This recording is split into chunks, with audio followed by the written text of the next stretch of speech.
Perfect. Okay, so again, welcome to Engaging the Online Learner, development of an asynchronous course for faculty on remote pedagogy fundamentals. I'm Caroline Fuchs with Cynthia Phillips and Zhang from St. John's University. Remote Pedagogy Fundamentals is a self-paced asynchronous course that we developed in Canvas that takes approximately 6 hours to complete. It covers the essential concepts for shifting to a remote environment. The course is a collaborative partnership between the Center for Teaching and Learning, the Office of Online Learning Services, and the university libraries, and it's designed for folks who have limited knowledge of remote pedagogy. The driving force of the course was to prepare faculty during COVID to build in a hurry remote pedagogy course modality to students while creating an engaging environment. Timing was really essential as we move forward. There was a tremendous uncertainty every day, and additionally, we transitioned to a new LMS from Blackboard to Canvas. So we decided to build the new course in the new LMS. It was designed to bridge the gap. Ordinarily, faculty must complete online teaching essentials training in order to teach online, asynchronously or hybrid, but we didn't have time to do that during the pandemic. In order to build the course, we worked remotely in shared documents. We divided the tasks. We had structured, reviewed processes, and we periodically met to plan. RPF has multiple learning objectives, primarily for faculty to demonstrate a basic understanding of remote teaching and learning pedagogy, as well as universal design for learning. And we wanted them to be able to mimic what they did in the class in their own teaching. RPF is, again, self-paced. All full-time and part-time faculty were automatically enrolled in the course, which had 5 modules that are sequenced and locked. The course is chunked into thematic modules. At the end of each module, students / faculty do a self check-in, and they also have learning reflections, activities, and journal prompts throughout the course. And I think, Cindy, that's you. We developed achievable yet challenging learning objectives and clearly defined them up front, and we let faculty know how long the course would take to complete. Each module had a quiz that unlocked the next module, and a certificate is awarded at the end. Course materials cover basic to advanced concepts to accommodate all faculty learners, regardless of skill level and experience with remote pedagogy. And to accommodate different learning styles, various types of media were used to deliver the content. The Canvas accessibility checker was used to ensure that our content meets accessibility standards. Text, images, and videos are used to present content. The interface design is intuitive for ease of navigation, and scripts are available for our homemade. Oh, sorry. Can you guys hear me now? Sorry. Opportunities are built in for faculty to practice new skills using worksheets, journal prompts, and discussion boards. By taking the RPF course in Canvas, faculty also can experience the new LMS as a faculty member and a student. Since the course is not facilitated, we conducted weekly check-in sessions to provide faculty an opportunity to engage with each other and with us. Instructional designers and technologists were present. Multiple communication channels are built into the course, including creation of discussion posts and replies, check-in sessions, and a course evaluation survey at the end. Course evaluation uses a simple 5-star system to rate course quality and usefulness. 292 faculty completed the course, 255 took the survey, and the mean averages for quality and usefulness both round to 4.6 stars, with 92% of faculty giving 4 or 5 stars. In addition to the star rating, open-ended feedback is sought for most and least valuable aspects of the course and suggestions for improvement. And the main themes are captured in the word cloud and on the next slide. Feedback was overwhelmingly positive. We learned from the feedback and used it to update the course. High points for videos, resources, suggestions, examples, course structure, modeling of best practices for remote course design, and suggestions include more interaction among participants and shorter videos and text entries. Faculty, we learned that faculty can learn a lot from the course, but need to be encouraged. Thanks so much, everybody, and we'll take some questions. Thank you very much.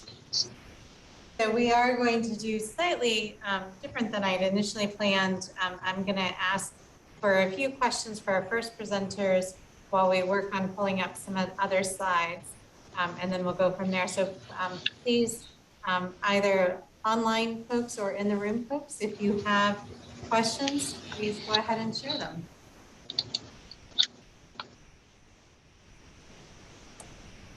Is this a course that you're going to continue now that COVID is waning a bit? We are going to keep it going, the course. We enroll new faculty as we move along, and we also want faculty to be able to go back and access the resources that we had provided and do a refresher whenever they wanted, without the pressure of having to do quizzes and things. So we will keep it up there.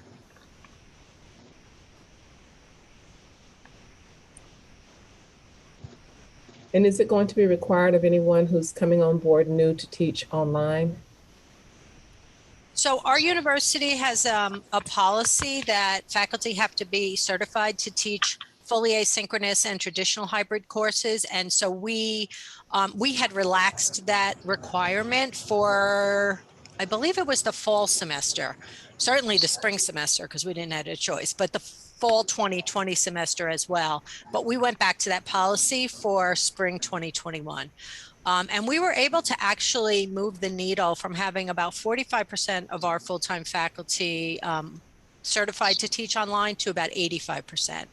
The part-time faculty are a little trickier to move that percent needle because it's a transient population of people that come and go and don't necessarily teach every semester, but we are still offering it and here to help support them. Thank you. Thank you. Other questions for the first presenters? So I have to say, thank you for the brave spot of going first in that. We really appreciate it. Hi, I'm Sophie Miller. I just finished my first year at Elon, and I'm studying psychology as well as adventure-based learning and early childhood education. And I recently took on a position as a student scholar with the Center for Engaged Learning here at Elon. And so a couple of weeks ago, we conducted a seminar where we looked at re-examining conditions for meaningful learning experiences. And I'm looking at one of those conditions more thoroughly, which is reflection. And I chose this topic because it is something so simple, but can also be really complicated. And so as I think about my learning experiences and all the times someone was like, reflect, or, here's some reflection questions, I don't know if I ever had true deep reflection. And so my group and I decided we needed to, look at some literature and decide what is meaningful reflection. And when we did this, we found a couple things. And one is that reflection needs to be intentional, and then it also can look like a lot of different things. So writing, drawing, talking, conversation, and is usually provoked by asking meaningful questions. And so on day one, Dr. Longmire Avital gave a talk about diversity, equity, and inclusion. It was absolutely amazing. So I included some of her contact information on the screen, but it really, forced us to look at our research with an equity and justice lens. And so my group thought, what does this look like for us? And it meant looking at fixing unjust systems instead of fixing students. And that is by introducing wider accessibility within institutions. And so we wanted to do this because reflection would then become second nature. It would be widespread across all departments, institutionalized, so all students had better accessibility. And so then we created a model. And first we wanted to look at some of the factors that play a role in campus and classroom culture, that specifically in terms of reflective practices. So we have a couple things, which is learning context, student strengths and needs, institutional context. And then next we wanted to look at, what are the outcomes of this, which can be a couple of things as well: integration of learning, metacognition, self-awareness, career development, and honestly, the list goes on and on.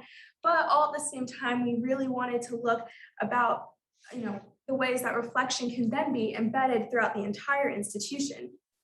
And so then with this model in mind, moving forward, my group decided the next step was to think about institutions that did a particularly good job at doing what we had already outlined to perform a case study. And so in this case study, we wanted to see, which institutions produced the most effective reflection throughout their institution. And so to get a better kind of idea of what page we were on, we wanted to create some criteria. And so first we have that students identify reflection as a part of what they do at that institution, and then also that the practices are inclusive and absolutely unavoidable. There's a variety of types and foci of reflection. There's parameters, but there's also flexibility within those. And then lastly, that it's responsive to student agency and identity. And so then moving past our criteria, we then also wanted to think about, what kinds of institutions are we looking at to get a really holistic view in our case studies. And we made a list, and it's always growing, but we have pursuit, doctoral, community colleges, liberal arts, minority serving, and all the people in our group are in the US, so we wanted to make sure we also expanded past the United States. And so then taking steps towards carrying out these case studies, I was really excited to learn about the reflective process and how it's standardized and woven into institutions in a way that's effective for all teachers and students. And so is that through training, curriculum requirements, goal setting, or anything other than that? And so why are we looking at what makes this secret ingredient of reflection? And that's because of the benefits. And so it allows students to have better, deeper understanding with what progress they've made, how they've made it, and therefore making space for deeper dives into their studies, as well as deeper relationships with their professors. However, these are just my thoughts and my predictions about our research. And so it'll be really interesting moving forward to unfold the results of our research. And so lastly, I'm excited to continue our discussion of the topic of reflection. And so it is something that I'm new to and really eager to learn about. And I ask all of you for your thoughts about your experiences, regarding your personal background with the combination of the environment in which the reflection happened. And also, was it meaningful? Did it actually have an impact on you? And so then lastly, as I wrap up, I just want to say thank you for listening. And I also have my contact information so we can make sure that we continue this discussion. I'm really excited to keep learning. So thank you again.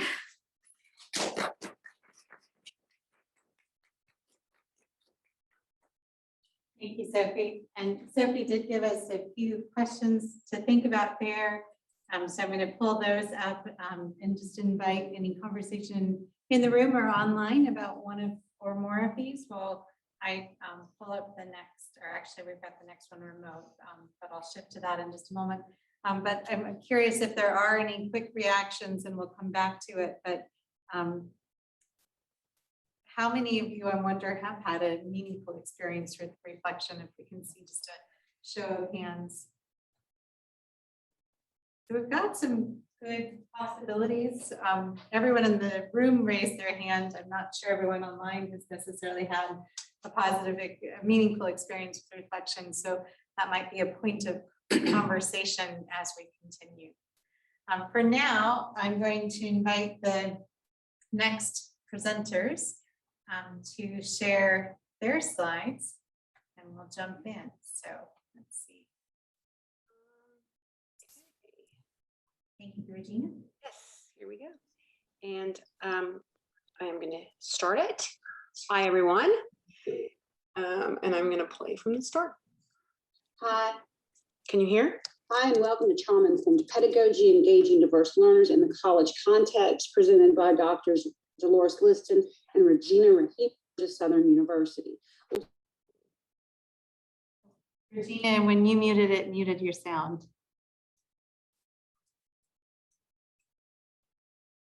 Of individual trauma caused from an event, a series of event or set of circumstances that has lasting adverse effects on individuals' functioning. It impacts their mental, physical, social, emotional, or spiritual well-being. And certainly we're looking at this through the lens of the current COVID-19 pandemic. There have been a couple of studies that have been critical to the work of trauma-informed practice, and certainly the CDC Kaiser study, the ACEs study, Adverse Childhood Experiences study, in which 17,000 adults were questioned about what any child adverse experiences they had when they were younger.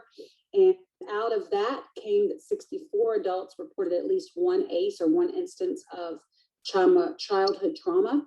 1 in 5 reported 3 or more ACEs. Now, what's critical about this is that we have come to realize that the more ACE scores you have, the higher instances of child adverse experiences, the more likely it is that you're going to experience issues with cognitive development, emotional development, at-risk behaviors, disease, disability, and social problems, and ultimately early death.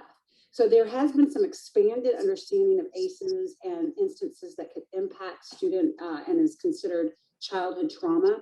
That expanded sampling now recognizes poverty, peer victimization, peer isolation, exposure to community violence, and other experiences.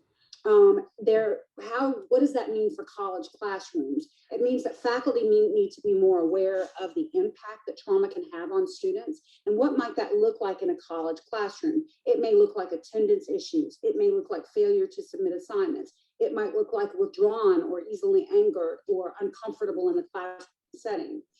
What can we do to make sure that we have trauma-informed practices on our institutions? First, we can ask for a commitment from our administration and our staff on our institutions to develop culturally responsive practices, to have practices, policies, mission statements that reflect the understanding of trauma-informed practice. We can engage in professional development on our campuses. We can offer wraparound supports for students on our communities. We can have an increased involvement and elevated response and presence from our counseling staff on our educational communities. We can focus on relationship building with faculty, staff, and students, and understand that, that we're a community and build that community on campus. But what can faculty members do in the classroom to ensure that they have some classroom practices that support students that have been traumatized so that we don't re-traumatize students? First, it does require a commitment on behalf of faculty and a faculty awareness that our physical environment, our classroom management practices, and our pedagogical impact, pedagogical instructional practices can impact students that have experienced trauma. So one of the things that we can do is make sure that our environments are welcoming, that we limit the noise in our classroom, that we pay attention to colors and lighting that we can use and impact that wherever we can inside the classrooms that we use in our institutions. We can develop classroom practices such as support for de-escalation. We can make sure that we have strong anti-bullying practices. We can make sure that we engage in behaviors and practices before assessments and stressful events in the classroom. We can collaboratively design a mission statement in our classrooms. We can develop classroom practices that are brain-friendly, culturally responsive. We can dedicate our time to establishing rituals and routines within our college classrooms. What we know is that students that have been traumatized often live and have lived in disorganized environments. So the more organized, free of anxiety, structured classrooms that we can provide for them, the more likely it is those college classes and those college students will be less traumatized. We can consider building in conference time within our classrooms and outside of our classrooms with students to help get to know them and build those relationships, which are critical. We can develop self-awareness strategies, peer learning, learning through the body, metacognition, allowing student input and considered practices that promote student success and limit opportunities for students' embarrassment. We can work with other organizations and make sure that we build collaborations. I want to thank you for our time, Regina, Rahimi, and Dr. Liston. Please reach out to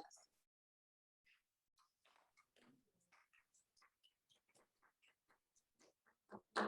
Appreciate that. And thinking of interesting intersections as we overlay these and think about reflection and really safer classroom environments, welcoming classroom environments. There's a lot of potential in the overlap. I wonder if there are any other reactions from online or in the room as we pull up the next set of slides.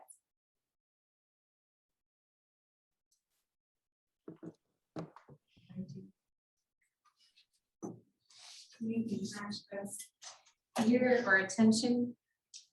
I just, I think we just have no idea what the impacts of COVID are going to be. And it's really, I feel like it's really important that we're talking about this. And I felt that the presentation was really helpful in just generating, there's so much we can do, right? Because I think that a lot of times as faculty members, we don't think there's anything we can do, but they're just like really simple things. Like, I love the rituals and routines, just making assignments due on the same day or at the same time, like these little things we can do to take stress off of students. I think that's really important. Yeah, excellent points. Yeah, I agree. Thank you for that. We'll come back to converse about all of these in just a few minutes. But we'll go ahead and start the next one. Bring that. All right, so my name is Ellery Ewell. I am a rising junior here at Elon, and I'm also another Celsius scholar. So today I'm going to be talking about connections to broader context as a condition for meaningful learning. So another piece of that broader seminar that Sophie mentioned earlier. First, a question. So how many of you completed an internship, work placement, any sort of direct work experience before going to grad school, starting a career? With hands in the room, potentially. Okay, so quite a few. So we all know that they might not be as engaging of an experience. They might look a little bit more like this. There's a couple of things. You have a strict power dynamic, 2 males in a traditional businessy setting. So we want to kind of step out of that and look at some different ways that we can incorporate this as an experience for all students. So talking about what do we know so far. So we conducted a literature review, of course, first step for most things. So there was a couple of kind of emerging themes that kind of came up.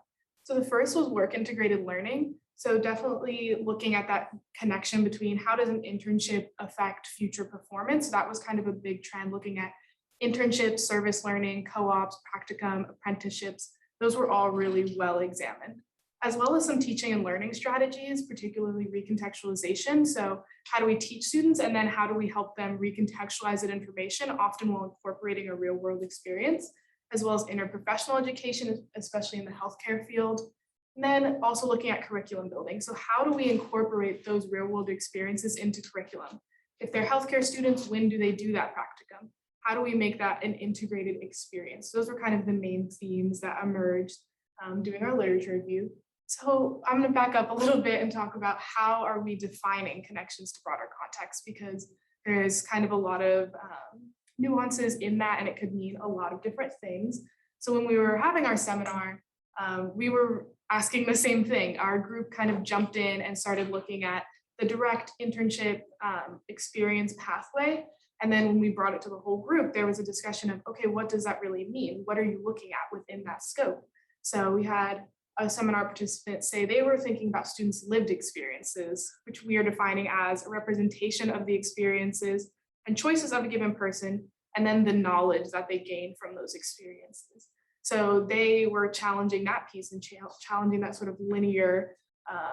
The first kind of assumption that we had was, okay, we were thinking about internships, we're thinking about work placements and just how do those kind of affect students. But we realized that there was that kind of piece missing and that we needed to figure out how to incorporate this. So this developed our working model. This is a very chicken scratch, messed up kind of brain dump model that me and the team created, which I will break down into a much nicer kind of representation. But we figured out how to incorporate all those pieces. So this is the first relationship we looked at. Just how do you take your classroom learning and apply it to an experience like an internship? What skills are you learning in the classroom, and then what skills are you gaining from the internship? And that kind of in a very linear progression. And then we realized that we have to, incorporate that lived experience piece. So that's what you start with. Everyone starts with their lived experience. What do they come into this institution with? What do they come into this experience with? And then that will inform your classroom learning as well. So your lived experience will inform your classroom learning. Actually, the presentation that just happened about trauma, has a really good connection to this. How does that influence your experience in the classroom? And then how do both of those influence your experience at the internship?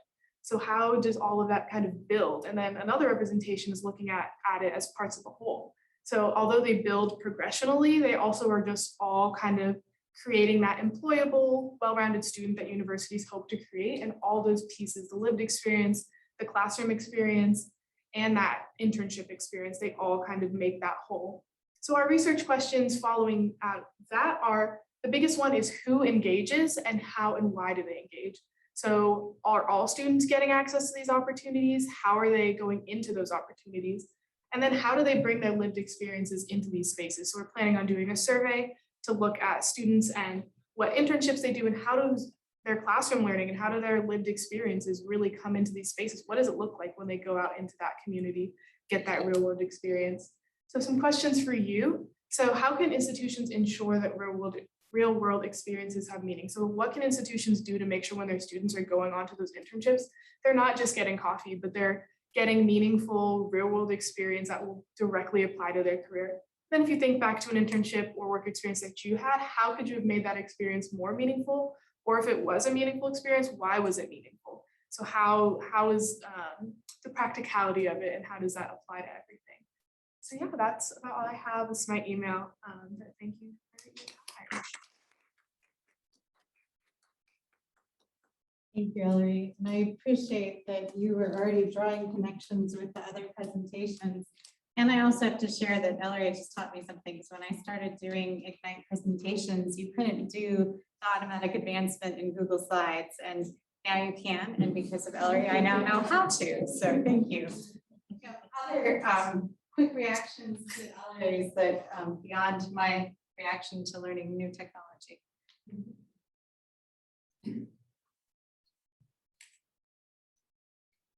Just that there was also, we had the work integrated learning session for this, so it's really great to have that connection join out as well. So thank you.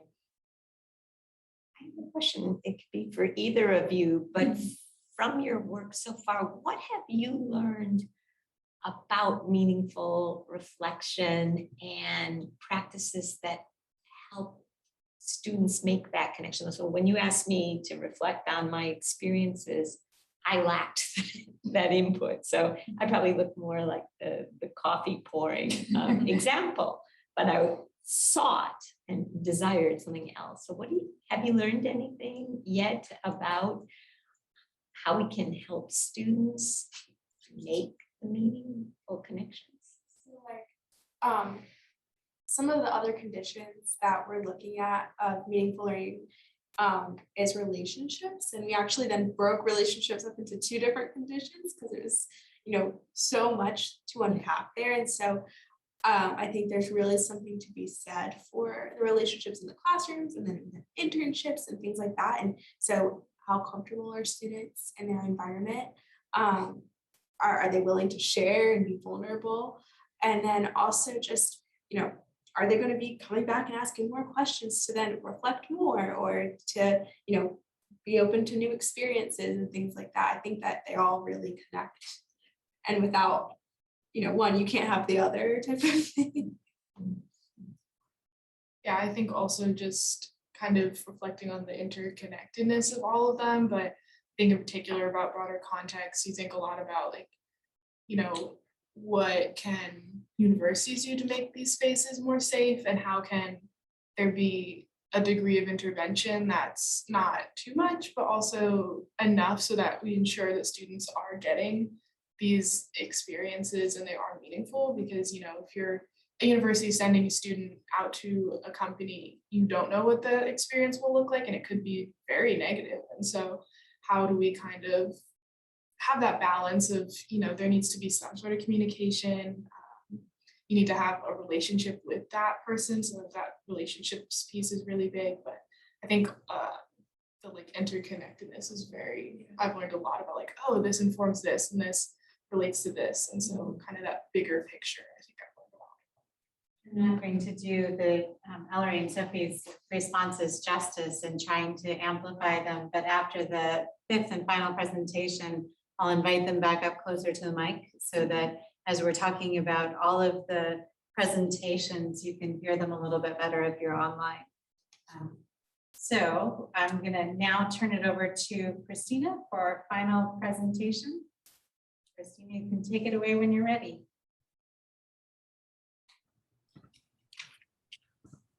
All right, hi everyone. My name is Christina Wyatt, and I'm doing a presentation on feedback as a meaningful learning condition. I'm also the third CEL scholar. I am a rising junior at Elon University, and I actually study finance and economic consulting, so probably a little bit different, but I'm really excited to present to all of you. Okay, so briefly, just to start, what is feedback? How do we address feedback? It feels so vague, yet everyone knows what feedback is. We've all received it at some point in our life. I like to describe it as getting students and or individuals from point A to point B, where point A is where they have a deficit in understanding, and point B is where someone else is able to get them to that point where that deficit is healed. So how do we make unhelpful or helpful feedback? I think this is a difficulty because now when we're thinking of feedback, what makes it helpful to you? I mean, when you perceive feedback to be helpful, does the giver happen to perceive it to be unhelpful or helpful in that moment as well? So now we have two distinct understandings of what feedback is. And now it becomes a little bit more nuanced. How do we create that helpful feedback for students when we don't know if we're being helpful and we don't know if they think we're being helpful? So this kind of made us engage with the literature and try to figure out what really benefits students. So we found out that dialogic styles oftentimes were the most helpful for students because dialogues help students to be able to have a little bit more agency in the situation, and they have a little bit more of that conversational element in which they're able to say, hey, that wasn't helpful to me. Can we go in a different direction? And also dialogic styles are able to be coded easily. Different interpretations I've covered, it's just kind of how people perceive things. And then also equity is really important because equity can help students and or deter students from engaging with that feedback. But it's important to address that feedback goes beyond the student piece, right? Feedback is a factor of being a faculty member as well. Like, how do we receive feedback? What does that system look like in terms of education? So my group, in terms of our conference, we looked at feedback from two different lenses, and we decided that the most beneficial for us to pursue at the moment is probably feedback for learning as opposed to pedagogical improvement. So instead of looking at teaching and learning, as I maybe mentioned, we're looking more at the student piece. So what can we do to better students? How can we really make sure that student piece is supported by our changing feedback structure? We really want to make sure that we support them in the best way possible, especially when our research is looking at uplifting them. So we decided to look at the TILT model, which is transparency in teaching and learning, which incorporates 4 different components. It's engaging and integrating, reflecting and assessing, identifying and aligning, and planning. And those 4 components are going to assist the feedback process. So basically feedback is incorporated into this to try to help with reflection and assessing. So feedback is going to be an incorporated piece, and TILT is used basically to try to make sure that you're upfront about the way that you give students their assignments. So if you're upfront, you're able to give more clear feedback within that model. So while this is beneficial, it was raised to our attention that the TILT-infused feedback model may not be as beneficial as we maybe want. It doesn't necessarily include that DAI lens as clearly as maybe we'd want. So we have to think about how we can really make sure that that piece is incorporated. So to do that, we changed our working model a little bit to incorporate TILT, but not necessarily make it the core component. Just trying to make the slide change. Will it change? There we go. So this is the feedback model that we ended up going with. It's a feedback practices inventory that incorporates 6 different components, 3 of which being framework and literature. So the TILT framework, feedback literature, and then also other research literature could incorporate pieces of diversity and then also just frameworks to really help feedback or like support and encompass feedback. And then the rest is on the student end. So that way we can really make sure we listen to student voices. So peer review, student perspective, and then survey analysis. But that also incited further questioning. How is that really benefiting the student? What if that's not necessarily engaging with the student in the way that we want to? So to try to address this, we asked questions of our research base, and they started asking further questions. What do we really need to assess TILT? Is the survey going to be enough? Are we going to be able to see how students are benefited by this process if this is such an administrative lens, if we are looking at this from a faculty lens as opposed to from a student lens, because they're not necessarily going to engage with TILT like we will? Does this framework pursue justice and equity even still? Even when we re-identified the model, does that necessarily reach out to justice and equity? And how do we include it into the system to really make sure that DEI is a focus of this pursuit?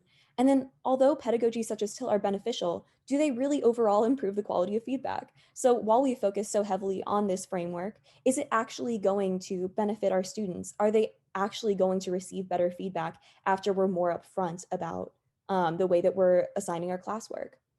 Thank you for listening, and this is just my emails if you ever want to contact me. Thank you so much.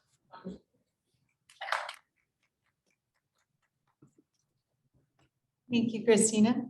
Any quick reflections on Christina's before we open it back up for discussion about all 5 presentations?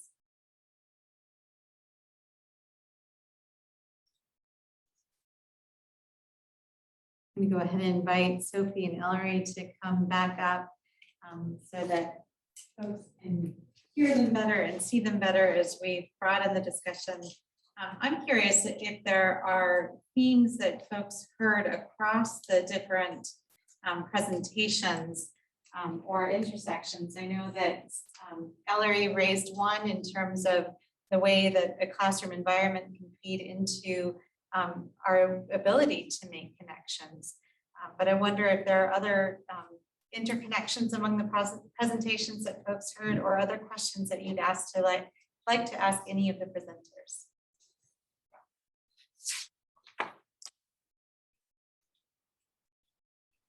Well, I just wanted to just point out that I think that one theme that I've seen is this idea of engaging the students and almost a re-engagement of students.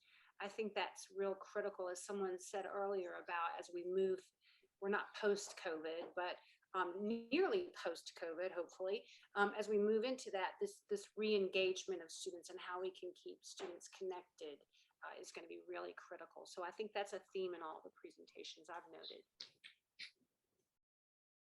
Thank you. Other themes that folks heard.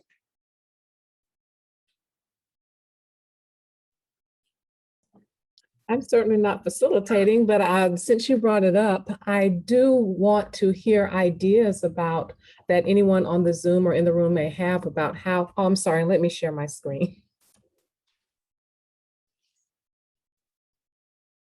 I would like to hear anyone's ideas about how we do re-engage our students, and for that matter, re-engage our faculty or continue to keep them engaged.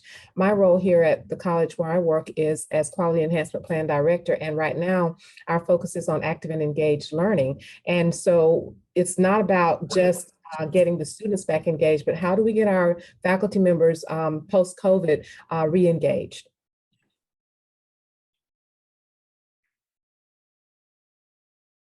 That's a great question. And I'm wondering too, if some of the trauma-informed pedagogy strategies might help us as we're thinking about faculty and staff on campuses as well, and what the carryover might be between some of the findings there and how we think about broader campus spaces.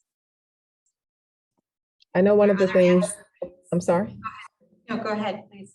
No, I was going to say one of the things that I am facing myself, because in addition to being the QEP director, I also teach at least one class each semester so that I stay in the loop on the classroom experience.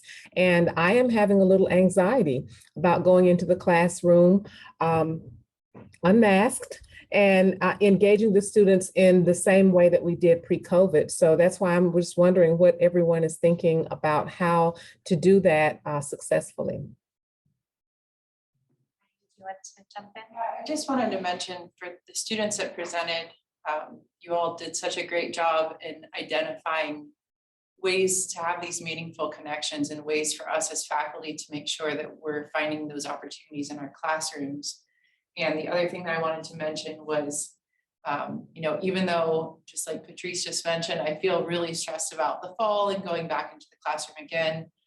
We were in person all of last year. We had a hybrid high flex model, but I think I personally feel much more passionate about doing projects that are meaningful rather than finding something just to get the semester over with. And it seems to me that a lot of the students that are returning have also reached out to say, what projects are we going to have this fall and who are we going to be working with? And they're really seem to be eager to get back into the classroom. So that seems promising at this time. When I think about COVID and kind of re-entering the classroom, there's a couple different things that come to mind. So what are things that we, can do now that we couldn't do before? And like, what excitement does that bring for both the teacher and the student? But then also like, there's so many different things that we learned about technology and how it can actually be a really useful thing. And so how do we incorporate that? And the last thing I want to bring to light is, I think last year we all learned how much care we need to have for our emotional needs, even inside of the classroom. And something that a lot of my professors did was welcome, like, if you're dealing with stuff in your background, we want you to bring that into the classroom and talk about it and, asking questions in class, how's everybody doing? I acknowledge this is a really hard time, but honestly, it's always a hard time, especially for, in college, like it's stressful, it's a new thing. And so without a pandemic, they're, still acknowledging that there might be other things outside of the classroom that are going on is something so important, I think. So it's cool to see how the classroom can not go back to normal, but become a new normal. Mm-hmm. I think also one thing with that is just, striving to make those meaningful connections. If there is, a connection that can be made to your campus community or something like that, that really helps me kind of put it in perspective and kind of think about that broader sense. Like I took a service learning class this semester, and, getting out into the community, even though it was COVID and we were limited in what we could do, it just kind of helped me put stuff into perspective a lot more. And so I think anything where there's like a meaningful connection, because, I take a lot of STEM classes. So sometimes I would be sitting in an anatomy lab, like learning about bones, and there was like, a pandemic raging on. So sometimes it's hard to kind of conceptualize things without that sort of meaningful touch. And so I think finding ways to bring that into the classroom. And then, like Sophie was saying, I think there's also a lot of ways we can bring that, using technology. What resources are out there that can help people have a more rounded, make that connection? What research can they do about their area? Like those sorts of things really make students, I think, want to learn. So bringing that in and using what we've learned to really create those meaningful kind of connections to classwork and projects and all of those things, I think is what's really going to make students be excited. If you haven't been in a classroom in a year, you don't want to only have tests on the class material and not learn about anything, relevant to, your daily life. And, that acknowledgement is also really important of, we all just went through a lot. So it's okay to voice that. I think that's what's really going to make students ready to learn in the same way that we were learning. I appreciate across some of those comments, the idea that I'm going to amplify something that may not have been intentional, but to some sense, simplifying so that we're making space for what is meaningful to us as faculty and staff, but also to students, and then making space for the non-academic parts of our human existence as well. And I really appreciate that there are several creative examples of that emerging, that particularly for faculty and staff who may not be comfortable inviting everything into the classroom, but giving space, maybe even through an note card that students can just write a quick thought on, so that their faculty member is aware of what's going on in their life beyond the classroom, and then can respond as they're comfortable and in spaces that they feel are most aligned with how they teach and their teaching identity. Nancy, did you want to? Sure. I was just thinking, having this session where we've learned from students and thinking about the whole student, there's also the flip side. And I think in part for Patrice, something that happened to me unintentionally was that I became a much more vulnerable and real person to my students. It wasn't just that my students were whole, my phone, there was no way to disconnect my answering machine. So they heard my doctor trying to, get the test, and I'm scrambling to turn the phone off. And, they saw me in, not my usual professional clothes teaching. And I actually realized how much richness that added. So I think turning to the students, so before I came here, I turned to a group of students. This is my first trip after 18 months. I literally have been at home, and I got on a plane to come here. And the students gave me such wonderful advice as I was freaking out. But then what surprised me is by the time I got to the airport, to a T, almost every student wrote me a very meaningful note, unsolicited, about how that led them to reflect that they could help me through a difficult moment. So I think we can draw a lot from our students. We've learned that today. They have so much to offer us if we open ourselves up. So I'm thinking, in response to my own anxiety, go back to turn to my students and ask them for advice and listen very carefully. to what they may be able to help me with as I go through that and what I can learn from them. It's like you. I'm just so delighted to listen to Nancy give a very articulate version of what I was very simply going to say. This has highlighted the work of students as partners for me. This has been a theme. There's been materials posted, and you all have just brought, and you too, Christina, even though you're not in the room, have brought the importance of that into our awareness yet again. So I think there are ways we naturally partner with students, but it isn't always in our classrooms.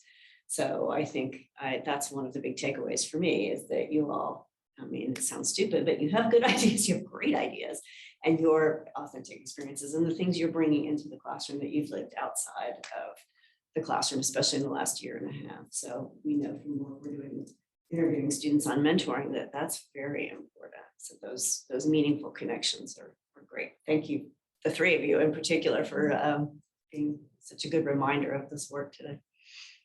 I think something that's really important with that is also the intentionality. So making sure that the students know that they're valued as a partner, because without that, there can be a lot of disconnect.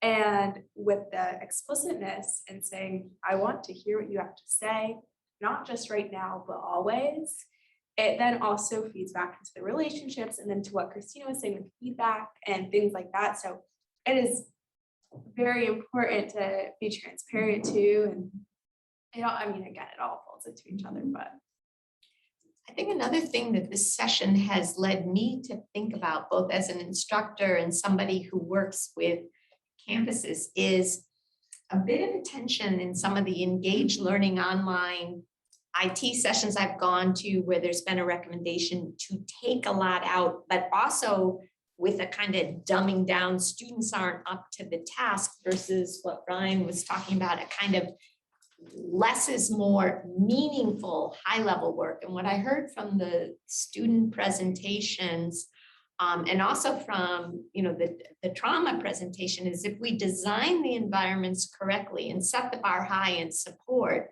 students want it and are capable, if I'm understanding, to do very meaningful work. Like, it's been a pandemic and you both, all three of you, have been part of these learning communities. So it's not that we should take out the work just needs to be meaningful, not what you were saying, like test after test, disconnected.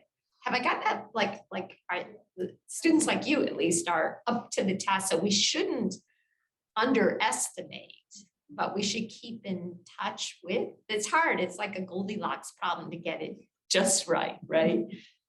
That's much more eloquent than I was hoping to say. And I think another thing I've kind of thought about that's, not necessarily a benefit, but somewhat, that we all went through COVID. And so we all know the being stuck at home, we all kind of have that experience. So that can inform, don't just go in, okay, we're going back to the classroom, it'll be fine, but using that as almost an advantage that, we've been through the same things. I know what it was like being at home. I know how it was trying to learn new technology that you've never heard of. Like, we all have similar experiences. So I think using that in a way, and using that like in the back of your mind, and what was something that was helpful for you just as a human during this pandemic, and then how can I share that with my students? And I think that'll help form like a relationship, but also just help create an environment that's more engaging for students, because hearing about something that you did that was helpful, and then they might help you, that creates a bond. And so I think using that bond that the world collectively has of going through COVID, and how does that inform our environments, is going to be really important. We have just another minute or two left. I want to make sure that if there are any other comments or questions from online, that we give space to those as well. Anybody else want to jump in from online?